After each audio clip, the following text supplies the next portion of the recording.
በኢትዮጵያ ኦርቶዶክስ ተዋሕዶ ቤተክርስቲያን የምናየው የሥላሴ ስዕል ወይም የቅድስት ሥላሴ ስዕል የእግዚአብሔር ስዕል አይደለም።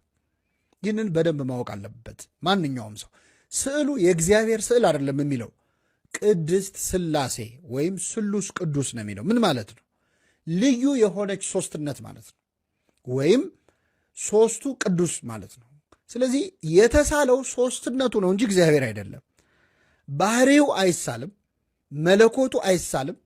አንድነትና ሦስትነቱን ግን መግለጽ እንችላለን።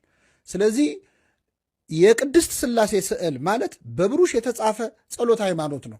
አብ ወልድ መንፈስ ቅዱስን አንድም ሦስትም መሆናቸውን እናምናለን ብለን የምንጸልየው ጸሎት አለ አይደል? እሱ ነው በቀለም የተጻፈው የተሳለው ማለት ነው። ስለዚህ የብሩሽ ጸሎተ ሃይማኖት ነው እያየን ያለ ነው። የተሳለውም የእግዚአብሔር ባህሪው አይደለም። አብ ወልድ መንፈስ ቅዱስ አንድነት ሦስትነታቸው ነው።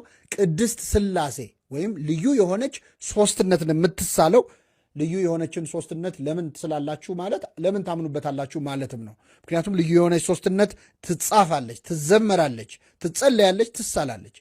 ኮንሰፕትን ወይም ጽንሰ ሐሳብን ዶክትሪንን መሳል ደግሞ አንዱ የቤተክርስቲያናችን ስዕል